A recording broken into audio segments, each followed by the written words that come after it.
PKBM Bukit Sulap yang mendapatkan paket B. Paket B, bakat saya membuat panah dan busur panah. Perkenalkan, nama saya Dita Rafianda Putri. Saya lulusan paket C PKBM Bukit Sulap. Di sini saya ingin melanjutkan perguruan tinggi dan saya di sini dibekali ilmu membuat busur dan anak panah. Perkenalkan, nama saya Deka Puspita. Saya dari paket C. Ini saya mendapatkan pelajaran membuat busur dan anak panah. Perkenalkan, nama saya Penitari. Saya lulusan dari paket B. Menyambung sekolah di sini. Saya diajarkan di sini untuk membuat busur dan anak panah. Perkenalkan, nama saya Renaldi. Saya berasal dari PKBM Bukit Sulap dan saya dibekali ilmu untuk membuat busur dan anak panah. Perkenalkan, nama saya Taza, di alumni paket B di PKBM Bukit Sulap, diberi ilmu untuk belajar membuat busur dan anak panah. Saudara-saudara sekalian dan warga belajar PKBM Bukit Sulap, pagi hari ini kita kembali bertemu sesuai dengan jadwal, yakni membuat kerajinan busur dan anak panah. Saya Ferry Irawan selaku ketua daripada PKBM Bukit Sulap membimbing langsung bagaimana cara pembuatan busur dan anak panah ini dari proses awal hingga sampai dengan pengetesan busur tersebut, sehingga busur dan anak panah tersebut layak untuk dijual ke konsumen yang membutuhkan. Masalah safety dan kehati-hatian tetap diutamakan demi menjaga keselamatan pemanah yang memakai busur made in PKBM Bukit Sulap ini. Perlu diketahui bahwa busur tersebut yang kami tekuni adalah terdiri dari busur atau bow tradisional. Jadi ada yang jenis berbow atau recurve dan satunya lagi adalah busur horsebow.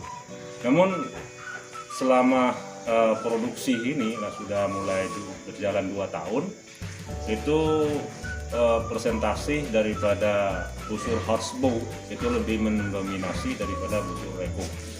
Sudah hampir 1000 pemesan, ya, itu lebih daripada 900-an busur yang sudah dijual ke mana-mana. Ada yang sampai ke Kalimantan, ada yang ke Jakarta, Surabaya dan lain sebagainya. Kemudian lokal itu rata-rata yang memesan busur adalah kebanyakan jenis horsebow. Adapun recurve itu tidak seberapa, tetapi rata-rata pemesan daripada recurve itu adalah anak-anak sekolah usia SD dan SMP. Demikian, selamat menyaksikan.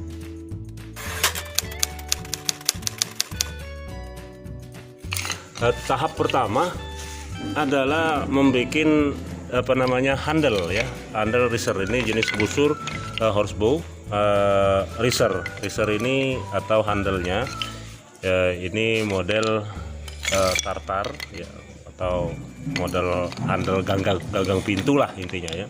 Ini akan dibikin seperti ini, kemudian nanti di finishing di amplas, ya. Begitupun pada sia, ya, ini kita tetap seperti semula setelah dibentuk, ya. Setelah dibentuk itu bentuk akar, ya. Kemudian akhirnya itu di finishing juga, sampai benar-benar dengan mulus dan bersih.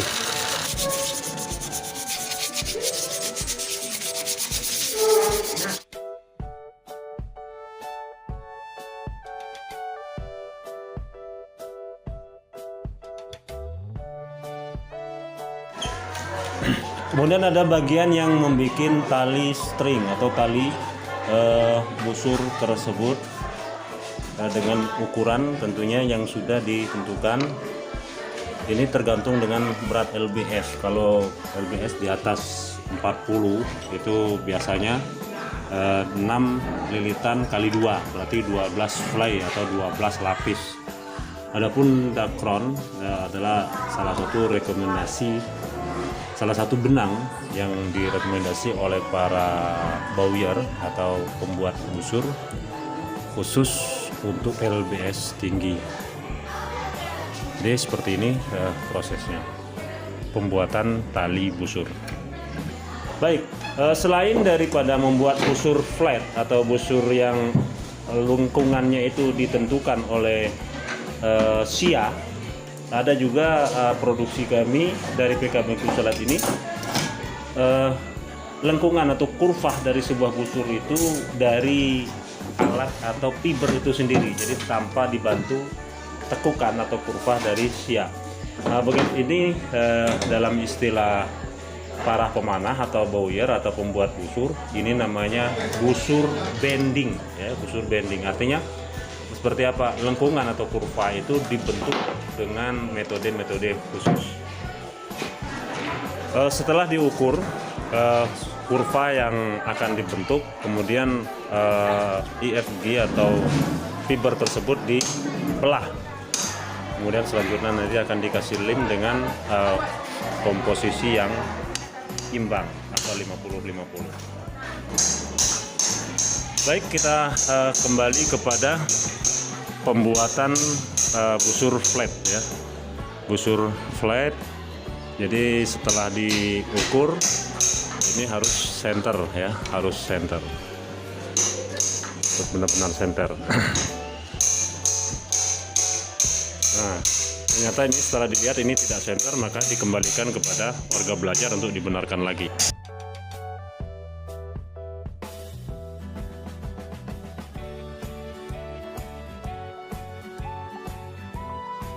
Setelah adonan komposisi lem epoksi diaduk dengan rata, untuk selanjutnya lem tersebut dimasukkan ke dalam belahan fiber yang sudah dibelah tadi, yang sudah diukur untuk lakukan kurva. Nah, bagaimana lem atau sayap panah itu bisa melengkung sedemikian rupa? Itu kita bikin mal ya, bikin mal supaya lengkungannya sesuai dengan keinginan daripada pemanah atau keinginan daripada yang memesankan busur bending atau non flat.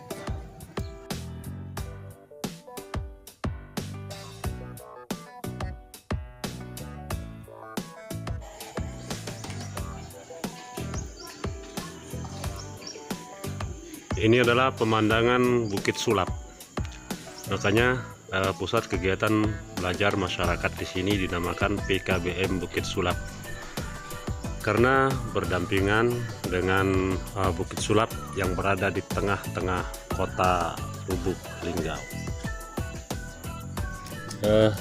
Lem itu harus benar-benar merata dan dimasukkan ke sela-sela yang sempit supaya kurva atau bendingannya terbentuk dengan sempurna dan tidak pecah, demi keamanan atau safety para pemakai busur ini setelah ini diterima konsumen atau dijual kepada para pembeli. Ini proses pengemalan atau pembentukan bendingan atau tekukan daripada kurva daripada sebuah busur yang akan dibentuk tersebut. Jadi seperti ini prosesnya. Nah, jadi setelah dibentuk kurvanya jadi seperti ini, dan ini nanti dibiarkan selama 1-2 malam atau 2 hari, atau 2 kali 24 jam.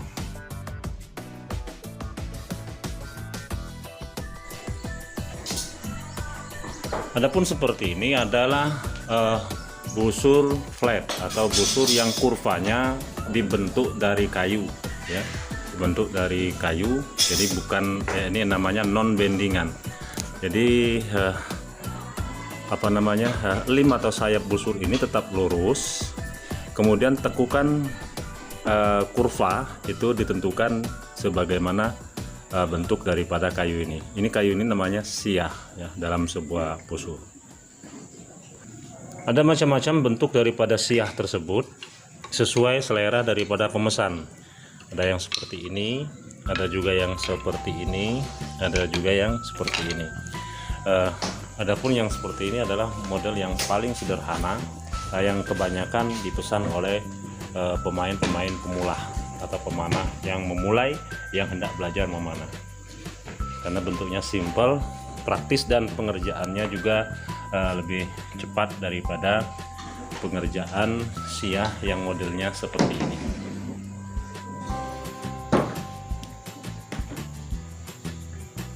Setelah proses mencari titik temu daripada sudut siah dengan siah, untuk selanjutnya adalah setiap celah kekosongan itu kita isi dengan serbuk kayu supaya padat.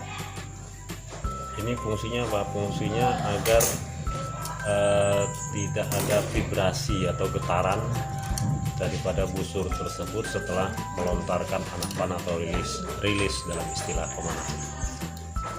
Nah, celah-celah seperti ini harus terisi dengan kayu supaya tidak ada udara yang berada di antara fiber dan siah.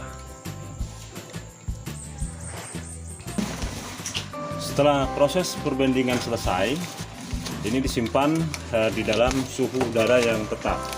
Jadi kita masukkan ke dalam karung, ini cara manualnya, kemudian ditutup yang rapat seperti ini. Yang sebelahnya juga ditutup, dibungkus dengan karung.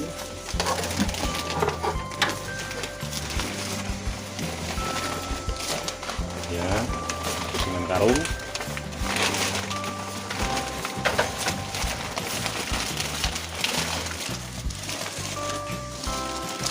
Kemudian dibiarkan selama 2 hari 2 malam.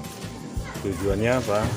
Tujuannya ditutup karung ini supaya suhu udaranya tetap atau tidak berubah-ubah secara ekstrim dengan cuaca iklim yang tidak menentu.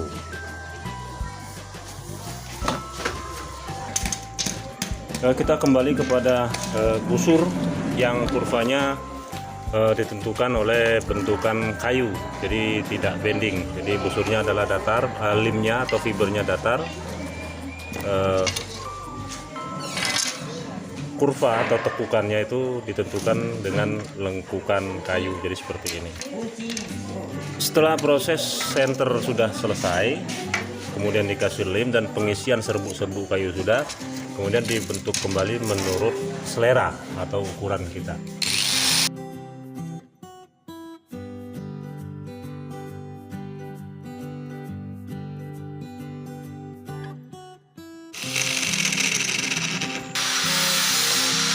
Selanjutnya proses pelilitan dengan benang, ya. Sebelum kita lilit, ini kita kasih dulu serat fiber, tentunya dikasih dulu dengan adonan lem yang komposisinya seimbang.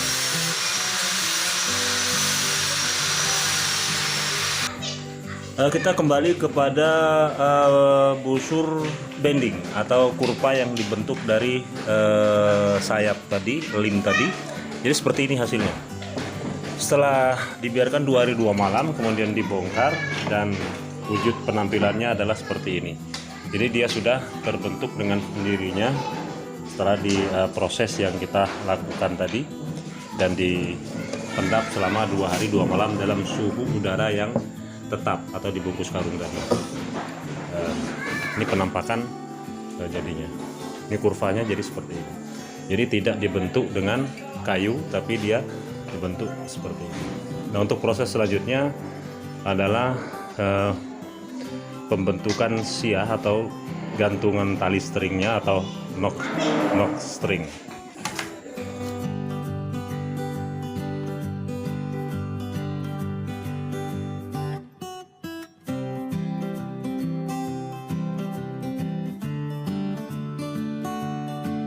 Jadi bentuknya seperti ini, tinggal finishing.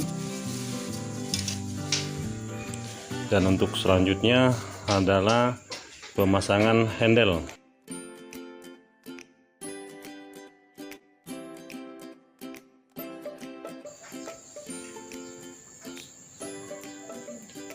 cara ini adalah untuk menentukan busur tersebut itu simetris atau tidak. Ini setelah kita yakin bentuknya benar-benar simetris dan diukur dengan penanda 20, sini 20 ternyata sudah sama, dan ini busur ini siap diproses lebih lanjut setelah bentuknya kurvanya benar-benar simetris.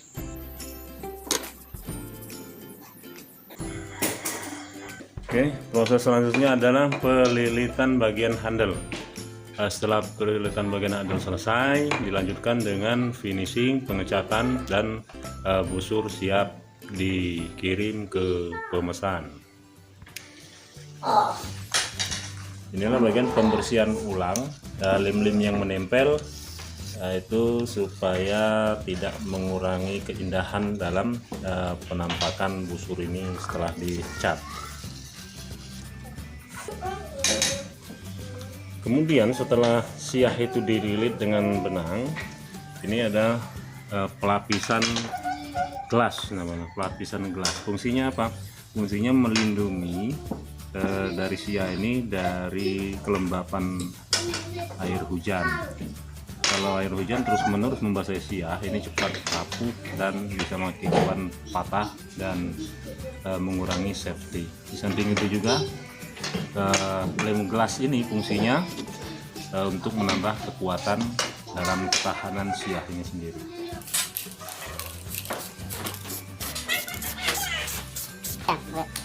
Setelah proses finishing selesai, pengecatan dan finishing memberikan variasi-variasi, selanjutnya terakhir adalah pemasangan dogoji. Ini dogoji bentuknya. Dogoji ini bikin sendiri ya, seperti ini bentuknya ya. Fungsinya apa? Supaya melindungi tali atau string ini biar tidak lari ke kanan dan ke kiri, dan menghindarkan twist dalam suatu busur. Twist itu adalah kemiringan ya, kemiringan string. Kenapa? Karena itu harus senter. Selanjutnya setelah benar-benar lurus, ini baru dikasih lem dogojinya dan siap dites kelayakan, kemudian baru dikirim ke pemesan. Adapun anak panah atau arrow bisa terdiri dari bambu ya, bambu bulat, atau dari bahan kayu ya yang dibentuk. Kemudian bisa juga selain itu menggunakan fiber atau karbon ya. Ini sesuai dengan keinginan daripada pembeli yang memesan arrow ini sendiri, sesuai dengan selera. Prosesnya cukup panjang untuk pembuatan arrow ini, namun alat-alatnya adalah nomor satu diperlukan adalah sayap bulu, bisa terdiri dari bulu unggas, kemudian bisa juga dari vanes plastik atau imitasi yang bentuknya kurang lebih vanes atau imitasi bentuknya seperti ini. Ini adalah plastik yang bukan dari bulu binatang unggas. Baik, inilah adalah hasil penampakan dari karya warga belajar PKBM Bukit Sulap. Jadi seperti ini setelah hasil finishingnya. Jadi yang ini yang model plate tadi, yang ini yang model bending ya, model bending. Kemudian yang ini recurve biasa, ini pesanan anak-anak sekolah usia SD dan SMP ya, jadi seperti itu. Oke, kemudian selanjutnya adalah terakhir adalah pengetesan daripada alat-alat yang dibuat ini. Artinya ini layak atau tidak untuk dijual ke konsumen atau dikirim ke pemesanan. Oke, sukses PKBM Bukit Sulap dan warga belajar dalam pembuatan busur dan anak panah. Ini busur yang tadi dibuat, kemudian ini juga ya. Jadi yang model bending atau kurva yang dibentuk tadi, kemudian ini adalah kurva yang dibentuk dari kayu. Sekarang kita pengetesan apakah busur ini kedua-duanya layak untuk dikirimkan ke pembeli atau pemesan. Oke, ini yang busur non bending.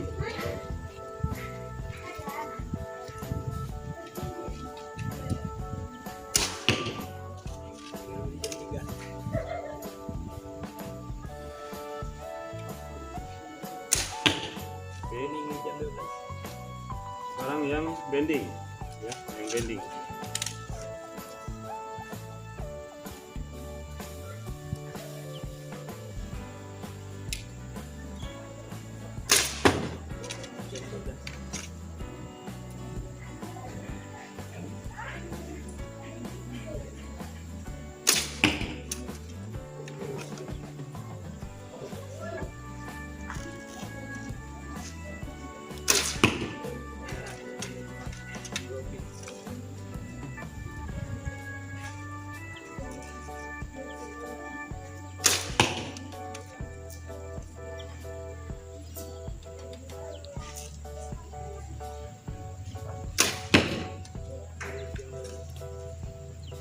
Oke, anak panah terakhir.